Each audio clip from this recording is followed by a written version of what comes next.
할렐루야. 우리 오늘도 주님을 찬양합니다. 우리 시편 42편 1절에 하나님이여 사슴이 시냇물을 찾기에 갈급함같이 내 영혼이 주를 찾기에 갈급하나이다. 갈급함은 좋은 게 아니죠. 그런데 그 방향이 어디에 있냐에 따라서 그것은 힘과 능력으로 바뀔 수 있습니다. 주를 향한 갈급함은 우리의 모든 갈급함을 해소하는 최고의 생명의 은혜가 임하는 가장 큰 방향인 줄 믿습니다. 이번 한 주간 우리 온 성도님들이 세상에 갈급했다면, 사랑에 갈급하고 뭔가 인정에 갈급하고 아니면 내가 가지지 못한 것에 갈급했다면 그 갈급함의 방향이 목마른 사슴이 우물을 찾듯이 우리의 영혼이 주를 찾는 그 시간에 해소되어질 줄 믿습니다. 이번 한 주간 세력을 얻으니라.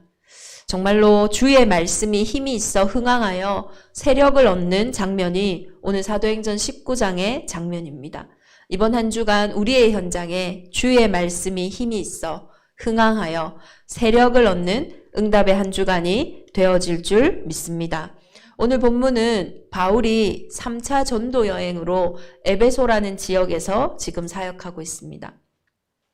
1차, 2차 때도 많은 응답을 받았던 바울이 이제는 소아시아의 큰 성이라고 할 수 있는 에베소에 도착하여서 가장 긴 사역을 합니다.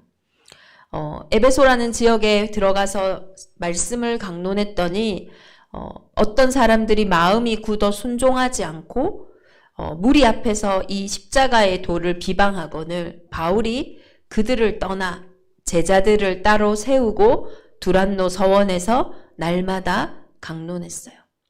2년 동안 날마다 이 복음을 전달하니까요. 아시아에 사는 유대인이나 헬라인이나 다 주의 말씀을 들었대요. 어떤 능력이 나타나냐면 이 바울을 하나님이 얼마나 축복하셨냐면 바울의 손을 통하여서 하나님의 많은 능력들이 현장에 증거되어졌어요. 그러는 가운데 많은 사람들이 이 바울이 가지고 있었던 손수건이나 앞치마 이런 것들도 병든 사람들에게 얹으니까 그 병든 사람들이 치유함을 얻는 거예요. 야, 바울이 진짜 능력이 있구나 싶어서 유대인의 한 제사장 스게와의 7 아들도 바울의 이름과 예수의 이름을 의지하여서 이 귀신을 내쫓습니다. 그런데 이 악기가요, 내가 바울도 알고 내가 예수님도 아는데 너는 누구냐 하며 도리어 그 스게와의 아들을 이렇게 엎어버려요. 그러니까 이 사실을 보고 많은 사람들이 야, 예수님의 그 이름 진짜 살아계시는구나. 이 부분을 두려워하고 놀라면서 이 일 때문에 오히려 많은 사람들이 예수님께로 돌아오는 그 일이 일어나게 됩니다. 근데 그때요, 마술을 행하던 많은 사람들. 그럼 지금으로 치면은 무속인들이라든지 점술, 이렇게 우상을 섬기는 사람들이 자기가 가지고 왔던 그 주술의 책들, 그런 것들을 가지고 와서 모든 사람 앞에서 불사르는데 그 책값을 계산한 즉 은 5만이나 되었대요. 이때 당시에 은 한 입은요, 하루 노동자의 임금과 같아요. 그러면은 은 5만이라고 했을 때는 137명이 1년 동안 꼬박 일해야 하는 임금이고 한 사람이 일을 한다면 137년 동안 일을 해도 모으지 못할 돈이에요. 제가 궁금해서 우리나라 평균 임금을 가지고 한번 계산을 해봤더니 한 120억이 넘는 돈이에요. 그러면 그만큼 많은 사람들이 이 점술과 우상과 무속에 실제로 빠져 있었다라는 거예요. 그럼 우리가 이 에베소의 이 지역을 보면서 이렇게 왜 많은 사람들이 이렇게 무속인들을 찾아왔을까? 왜냐하면 지금 이 평범한 사람들이 가지고 있던 점술책을 태운 것이 아니라요. 그 점술을 행하던 사람들, 그러니까 어떻게 보면 대표자들의 그 책만 했는데도 이 정도로 나왔다는 것은 그 에베소 지역의 당시에 거의 모든 사람들이 이러한 우상에 빠져 있었다라는 거예요. 왜 그럴까요? 그럴 수밖에 없는 영적인 상태겠죠. 뭔가 해결이 되지 않는 끝이 없는 문제 속에 우리는 사실은 무속인들을 찾아가죠. 심지어 믿는 크리스찬이라 할지라도 새해가 지나갈 때는 에이 재미다 하면서 미래를 전보기도 합니다. 그만큼 우리 인생은요, 미래에 대해서 아무도 자랑할 수 없고 보장할 수 없고 또 그것만 하면 다행인데 그 미래 속에서 불안해하고 두려워하는 그 영적인 상태가 찾아갈 수밖에 없는 거예요. 저는 이 모습 속에서 우리 이번 한 주간 대정임마누엘 온 교회가 현장을 보는 눈이 열려지기를 예수 그리스도의 이름으로 축원합니다. 사람들이 이렇게 무언가를 의지하고 바라보고 구할 수밖에 없는 그 상태에 대한 답이 오늘 저와 여러분에게 회복되어진다면 나를 넘어서서 현장을 살리는 가장 큰 응답 속으로 들어갈 줄 믿습니다. 히브리서 11장 1절에서 3절을 보면요. 믿음은 바라는 것들의 실상이요 보이지 않는 것들의 증거니 선진들이 이로써 증거를 얻었느니라. 믿음으로 모든 세계가 하나님의 말씀으로 지어진 줄을 아나니 보이는 것은 나타난 것으로 말미암아 된 것이 아니니라. 히브리서 11장은 믿음장입니다. 이 하나님의 역사에 믿음의 위인들이 가지고 있었던 가장 큰 눈이 뭐냐면 실상을 볼 수 있었던 눈이라는 거예요. 실상을 볼 때에 허상이 무너지는 거예요. 저와 여러분에게 많은 수많은 감정과 생각들이 있는데 그 감정과 생각의 실상을 볼 때에 허상의 감정과 생각들이 무너집니다. 현장에 많은 일들이 일어나는데 그 일들의 그 수많은 오고 가는 말들의 실상을 볼 때에 사실은 허상이 무너지는 거예요. 이번 한 주간 저와 여러분들이 정말로 이 실상을 보는 눈이 열려지기를 기도합니다. 우리가 진단을 잘못하는데 그 해결책을 아무리 가지고 온들 진단이 잘못된 것에는 그 해결책이 절대로 답이 되지를 못합니다. 실제 문제, 실제 현장의 상태, 실제 나의 상태, 그것을 제대로 봐야지 이제는 그 부분에 대한 실제적인 응답의 여정을 걸어갈 수 있는 거예요. 이번 한 주간 허상을 보는 우리의 눈이 무너지고 허상을 쫓는 우리의 상태가 실상을 보는 최고의 응답이 있기를 기도합니다. 그래서 성경은 이것을요, 말씀으로 정확하게 진단하고 계시는 거예요. 오늘 은 5만이나 되는 그 책을 가지고 많은 사람들이 마술을 행했을 때 쫓아갈 수밖에 없었던 그 현장의 상태를 성경은 정확하게 말하고 있는 거예요. 요한복음 8장 44절에요. 우리의 근본의 상태를 뭐라고 이야기하고 있냐? 너희는 너희 아비 마귀에게 났다고 분명히 기록되어져 있어요. 내 자신이 살아가는 것 같고 내 자신의 의지를 가지고 선택하고 결정하는 것 같지만은 사실은 이와 상관없이 모든 것들이 너희 아비 마귀 사단에게 묶여 있는 거예요. 묶여 있는 상태에서는요, 사실 예배를 아무리 드려도 영적인 사실을 몰라서요, 그 거짓말쟁이에게 빼앗길 수밖에 없어요. 그 파괴자, 살인자, 도적질하는 자에게 조정당할 수밖에 없습니다. 이것이요, 사실 요즘에 사회적으로 문제가 됐던 가스라이팅이 진짜 우리의 인생의 가스라이팅이 요한복음 8장 44절이에요. 가스라이팅이 뭡니까? 그 타인의 어떤 상황이나 심리를 교묘하게 조작해서요, 그 사람이 스스로 자신의 생각이나 판단이나 이런 것들을 의심하게 하는 거예요. 내가 뭘 잘못한 건가?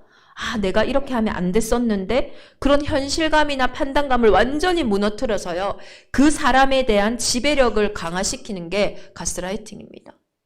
그런데 진짜 우리의 인생이요, 사실은요, 눈에 보이지 않는 사단에게 가스라이팅 당하고 있는 거예요. 속는 건지도 모르고 빼앗기는 건지도 모르고 뭐가 잘못된지도 모르고 실제로 판단하고 생각하면서 살아가고 있는 것입니다. 성경은 이 사실을 보고 모든 사람이 죄를 범하였음에 하나님의 영광에 이르지 못한다고 했어요. 왜 우리가 세계복음화 해야 됩니까? 하나님의 이름을 높이기 위해서, 그것도 맞죠. 복받기 위해서 그럴 수도 있겠죠. 그런데 진짜 이유는 모든 사람에게 와 있는 문제이기 때문인 거예요. 모든 사람이 성경은요, 죄를 범하였다 했어요. 정확하게 그 죄가 뭡니까? 너희는 너희 아비 마귀에게 사로잡힌 상태라는 거예요. 그 죄에 대하여서 성경은 창세기 3장에 분명히 말하고 있어요. 선악을 알게 하는 나무의 실과는 먹지 말라. 네가 먹는 날에는 반드시 죽으리라. 우리가 하나님의 약속의 말씀을 떠남으로써 모든 사람에게 죽음이 오게 된 거예요. 영적인 죽음이 오게 된 것입니다. 그 결과로 실제로 우리는 육신도 한 번은 죽게 되어 있어요. 그래서 하나님은 너희는 너희 아비 마귀에게 났으니 이 진단을 우리가 사실적으로 해야 됩니다. 영적인 죽음의 문제를 해결하지 못한 현장은요, 모두가 그 속에 사로잡혀 있는 거예요. 그러니 어떻게 살아갑니까? 에베소서 2장 2절에 보면요, 그때에 너희가 어떤 상태냐? 에베소서 2장 1절에는 죄와 허물로 죽은 상태라고 있거든요. 너희가 죽어 있는 그때에 너희가 그 가운데서 행하여 이 세상 풍속을 쫓고 공중의 권세 잡은 자를 따랐으니 곧 지금 불순종의 아들들 가운데 역사하는 영이라. 공중 권세 잡은 자가요, 세상 풍속, 미신, 우상을요 계속 가져다 주거든요. 그러니 그것을 넘어설 수 있는 힘이 없으니까요. 여러분은 세상에서 하는 확신 있는 말을 넘어설 수 있는 진리의 말씀이 있습니까? 없어요. 사실은. 우리가 얼마나 영적인 존재인데 말씀이 없으면요, 너 망할 거다. 너 자꾸 그렇게 가면 큰일 난다. 제가요 한 10일 동안만 계속 말해볼까요? 그 사람은요 실제로 그 생각과 그 마음에 사로잡혀서 무너질 수밖에 없어요. 그러니 세상신 임금 사단이요, 세상 풍속을 가지고 계속 그러한 것들을 가르쳐 주니까요, 어떻게 합니까? 섬길 수밖에 없는 거예요. 문제 해결을 위해서 점도 치고 굿도 해보고 선행도 해보지만 안 되는 거예요.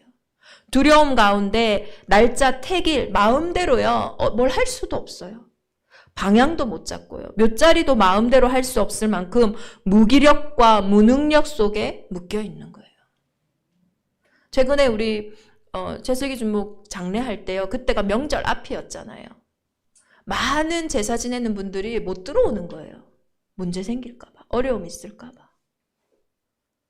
그렇게요 다들요 묶여 있어요.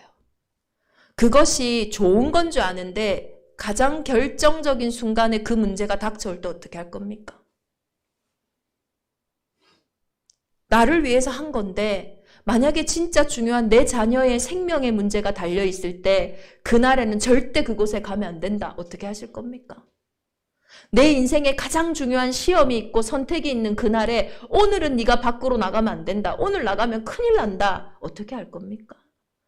그렇게 우리는요 무기력하고 무능하게 그것에 쫓아갈 수밖에 없는 상태라는 거예요.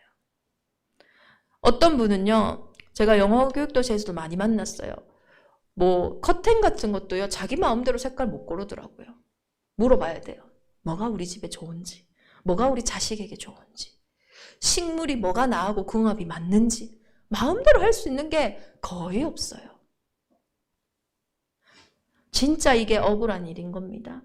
정복하고 다스려야 할 인간이 하나님이 이 땅에 하나님의 형상으로, 자신의 형상으로 창조하셔서 하나님이 주신 이 땅을 생육하고 번성하고 충만하고 정복하고 다스려라고 했는데 그거 다 뺏긴 거예요. 오히려 우리가 그 물건들, 우리가 다스려야 할 것들에 절하고 엎드리고 복을 구걸하게 되어버린 거예요. 멀쩡하게 생긴 사람도요, 이미 이 문제 속에 있기 때문에 미래 문제가 불안해서 두려움의 문제를 해결하기 위해서 갖가지 우상을 섬길 수밖에 없잖아요. 대통령 선거에도 사실 우리가 지금 계속 오고 가는 말들이 결국은 이 문제거든요. 왜 그렇습니까? 이 속에 있기 때문이에요. 이 상태를 이길 수 있는 답이 없기 때문이에요. 힘이 없기 때문인 거예요. 에베소서 2장 3절에는요. 전에는 우리도 다 그 가운데 우리 육체의 욕심을 따라 지내며 육체와 마음에 원하는 것을 하여 다른 이들과 같이 본질상 진노의 자녀이었더니. 이 권세 잡은 자 안에서요. 이 풍속을 잡은 자를 따라가면서도요. 육체의 마음에 원하는 것을 합니다. 그런데요, 안 해결되는 거 있죠. 내 육체에 원하는 걸 한다니까요. 내가 놀고 싶으니 놀고, 마시고 싶으니 마시고, 내가 연애하고 싶으니 연애하고, 내가 공부하고 싶으니 공부하고, 성공하고 싶으니 성공하는데, 내가 육체에 원하는 것들을, 마음에 원하는 것들을 하는데 쉼이 없어요. 안식이 없어요. 평안이 없는 거예요. 그러니 24시간 우리의 생각과 마음이요, 쉬지 않고 간다고 생각을 해보세요. 내가 육체와 마음에 원하는 것을 하면서 내가 좋아하는 것들을 하는데도 채워지지 않고 끊임없이 그 생각과 마음이 돌아가니까요, 어떻게 되겠어요? 고장나는 거죠. 그것이 오늘날 정신병, 노이로제, 불면증, 우울증이라는 거예요. 이유가 없어요. 나는 내가 가진 걸로 마음껏 누리고 잘 사는 것 같았는데 어느 날 갑자기 정신 돌아버리는 거예요. 어느 날 갑자기 문제 생긴 거예요. 얘가 왜 이러는지 모르겠다. 내가 왜 이러는지 모르겠다. 아니요. 그 가운데 태어나 쉼이 없고 안식이 없고 평안이 없는 상태로 24시간을 끊임없이 달려갔다니까요. 착한 사람일수록 더 착하게 그 일에 반응했을 거예요. 그러니까 얼마나 힘들겠어요. 성실한 사람일수록 더 성실하게 그 일에 반응했을 거예요. 그러니요, 더 수고하고 더 무거운 겁니다. 마태복음 11장 28절에 수고하고 무거운 짐진 자들아 다 내게로 오라 내가 너희를 쉬게 하리라. 맡기면 되는데요, 맡길 수가 없어요. 왜요? 죄와 허물로 죽었거든요. 죽은 자는 움직일 수 없어요. 우리의 인생이 죽음의 문제 가운데 있을 때는 내가 아무리 그래 이 생각을 멈춰야지, 이 마음을 멈춰야지, 왜 한번 해보면 되지 라고 생각하지만은 죽은 상태니까요. 맡길 수가 없는 거예요. 그래서 우리는 영적인 문제에 이 생각과 마음의 병에요, 전적으로 무능하고 무기력한 겁니다. 결국은 이 상태가요, 어디까지 드러납니까? 육신의 문제, 눈에 보이는 상태까지 드러나게 되어진 거예요. 불치병, 우한, 질고, 악몽에 시달리고 가위에 눌리고요. 병명은 없는데 온몸이요 자꾸 처지고 죽어가는 겁니다.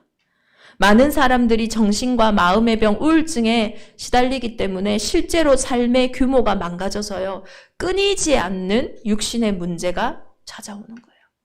그러니요, 또 찾아가는 거예요. 어디요? 점쟁이 또 찾아가는 거예요. 또 이 문제 해결해 보려고 사방팔방을 다니면서 좋다는 약은, 병원은 뭐 다 찾아다니는 거예요. 그럼 또 해결이 안 되니 또 반복되어지는 그 문제 속에 계속 빠지는 겁니다.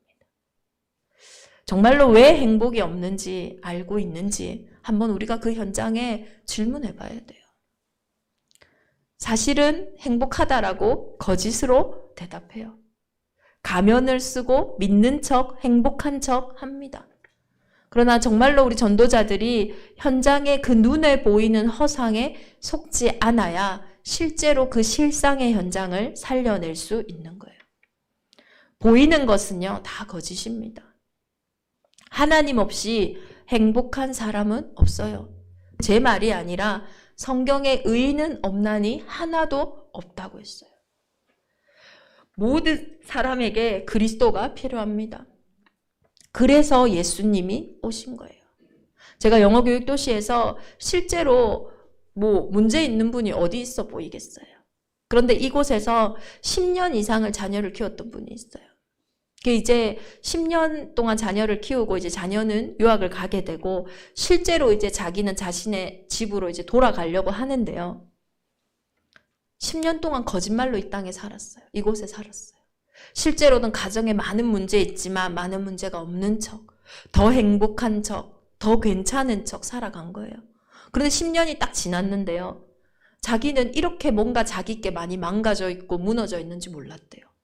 막상 보니까요, 눈 가리고 입 가리고 막 살아놓으니까 실제로 그 거짓된 것 속에서 너무 많은 걸 빼앗긴 거예요. 시간도 빼앗겼고 돈도 빼앗기고. 근데 그때에 이미 거짓말로 해놓은 거니까요. 누구에게 도와달라 할 수도 없어요. 누구에게 사실도 말할 수가 없어요. 한 일주일을 잠을 못 자고 저를 찾아오셨더라고요. 사람들이요, 다 속이고 있어요. 진짜 문제는요. 왜 그러냐? 누가복음 16장에 나와 있는 것처럼 이 땅에 사는 날 동안에 우리는 보이지 않는 배경 속에 있기 때문이에요. 그래서 죽음, 육신을 입고 나서는 실제로 내 영혼의 배경이 드러나는 겁니다. 누가복음 16장에 나오는 이 부자가 이야기합니다. 내 형제 5이 있으니 그들에게 가서 이 고통받는 곳에 오지 않도록 이야기해달라.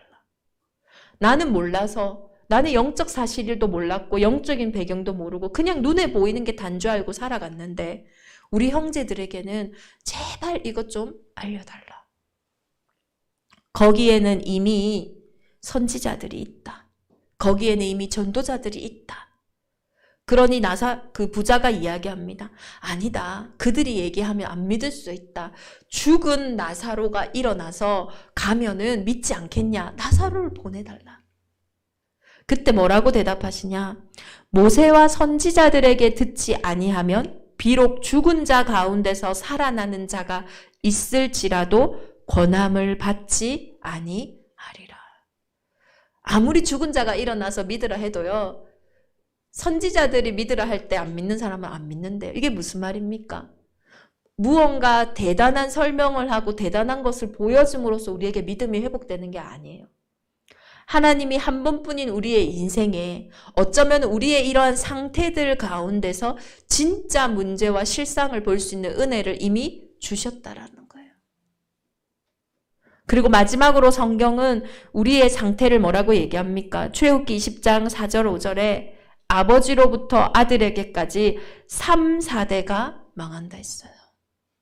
그런데 나를 사랑하고 내 계명을 지키는 자는 1000대까지 은혜를 베푼다고 했어요. 실제 우리의 이 영적인 상태가, 이 영적인 문제가요, 후대에게 그대로 대물림된다는 거예요. 가장 닮고 싶지 않은 부모님의 문제를 사실 자녀가요, 그대로 닮아 있거든요. 그것이 물론 보고 자란 것도 있겠지만은 이미 보이지 않는 상태 속에서. 제가 예전에 한 어떤 글을 봤는데요.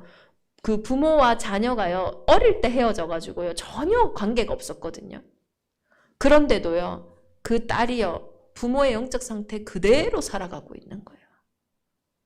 영적인 것은요, 시간과 공간을 통해서 전달되는 것이 아닙니다. 시간과 공간을 초월하여 전달되는 거예요. 그래서 저와 여러분이 오늘 이곳에서 예배하지만 이곳에서 우리의 영적인 상태가 바뀌어질 때 시간과 공간을 초월한 응답이 저와 여러분의 현장에 시작되어지는 거예요. 성경은 이 6가지 사실이 우리의 상태였다고 분명히 말하고 있어요. 이 6가지 상태가 현장의 상태라고 분명히 말하고 있어요. 그래서 이 사람들이요, 은 5만이나 되는 그 책이 있을 만큼 많은 사람들이 자신의 문제와 갈등 속에서 그거 찾아가는 거예요.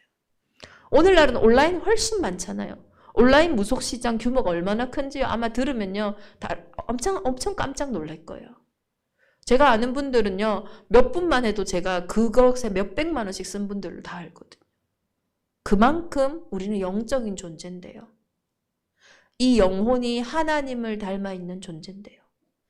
채워지지가 않는 겁니다. 해결이 안 되는 거예요. 만약에 해결된다면 왜 한 번 통화하고 계속 통화해야 됩니까? 왜 몇백만 원씩 들 때까지 전화를 계속 하겠어요? 아니, 한 번 마시고 끝나야지 왜 계속 마시겠어요? 해소가 안 되는 거예요. 그래서 주어를 바꾸는 것이 신앙생활입니다. 근본을 바꾸는 거예요. 너희는 너희 아비 마귀에게 났으니 이 상태에서 하나님의 자녀가 되는 권세를 주셨으니. 이것이 신앙생활이에요. 그 이름을 믿는 자에게 하나님의 자녀가 되는 권세를 주셨다고 했어요. 어떤 이름입니까? 예수가 그리스도라는 그 이름. 그 이름 앞에 우리의 근본의 상태가 뒤바뀌는 거예요. 요한일서 3장 8절에 사단의 일을 멸하시기 위해 하나님의 아들인 예수님은 여자의 후손으로 이 땅에 오셨어요. 그래서 여자의 후손 앞에만 사단의 머리가 박살나는 것이에요. 이 왕이신 그분은요, 왕이 되시려고 이 땅에 오신 것이 아니라 마가복음 10장 45절에 섬기려고, 많은 사람을 섬기시려고. 어떻게 섬기시려고요? 십자가에서 우리의 인생의 모든 생각과 마음과 삶의 상태를 해결하시려고 그렇게 이 땅에 오신 겁니다.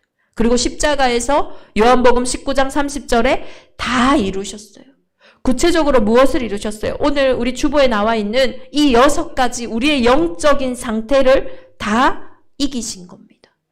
참 인간으로, 참 하나님으로 오셔서요, 이 상태를 이기신 거예요.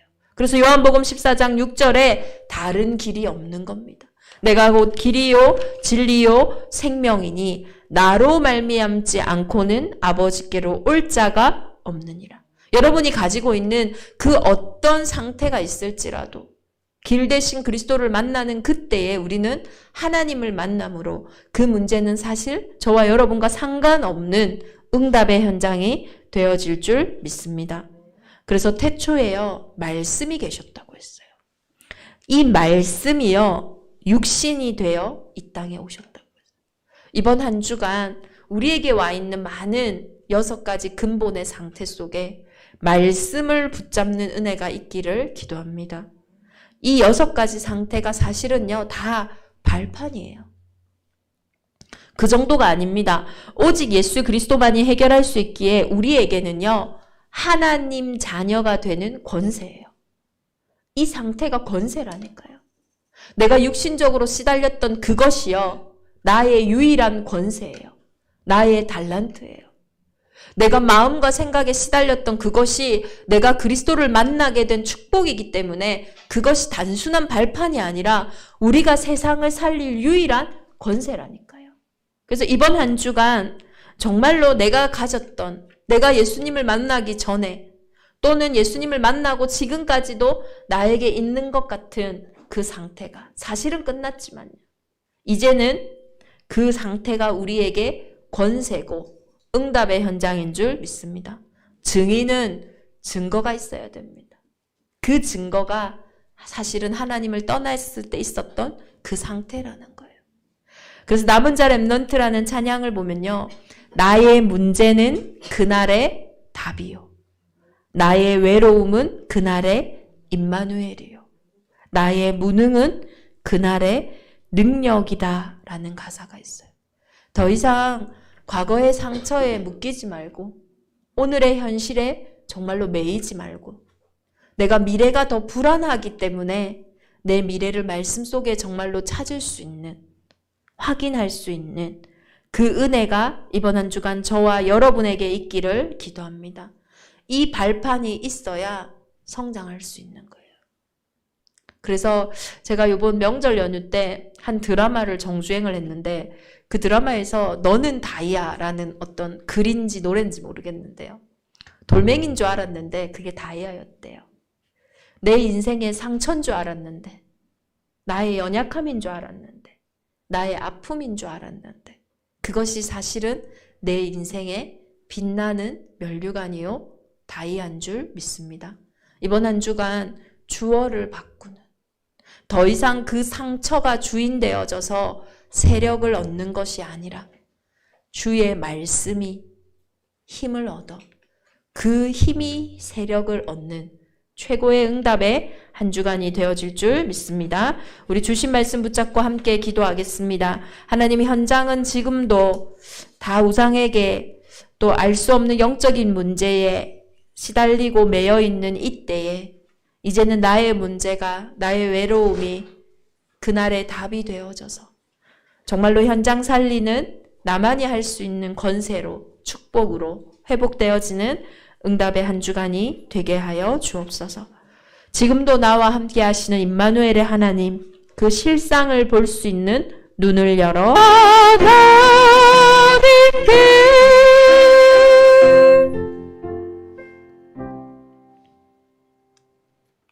이와 같이 주의 말씀이 흥왕하여 세력을 얻으니라. 아멘. 살아계신 하나님 감사합니다. 이번 한 주간 우리의 영적인 연약함 대신에 하나님의 말씀의 강함을 약속하셨습니다. 이젠 우리의 상처가, 우리의 현실의 어려움과 두려움이, 또 미래의 불안함이 이제는 주의 말씀의 힘으로 말미암아 그 말씀이 세력을 얻는 승리의 한 주간이 되게 하실 하나님을 찬양합니다. 이번 한 주간 우리의 삶 속에 역사하는 허상을 보게 하사 정말로 이제는 그 허상이 무너질 수밖에 없는 실상 되신 그리스도께서 우리와 항상 함께 하심을 고백합니다. 우리의 인생의 주어를 바꾸는 하나님이 일하시는 응답의 한 주간이 되게 하여 주옵소서.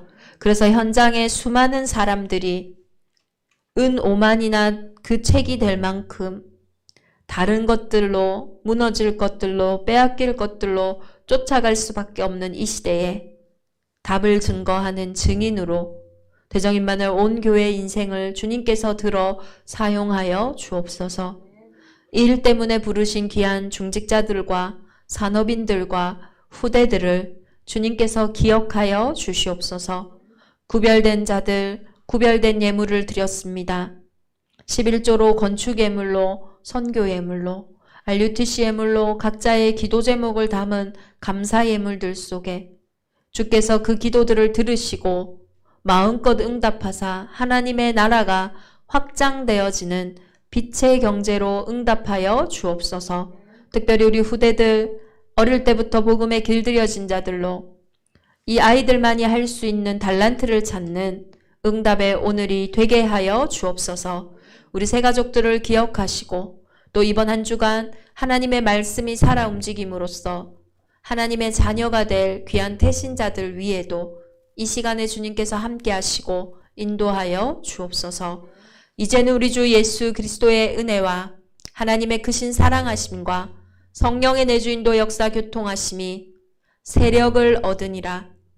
하나님의 말씀으로 세력을 얻을 대정임마누엘 온 교회 위에 이제로부터 영원토록 함께 계실지어다.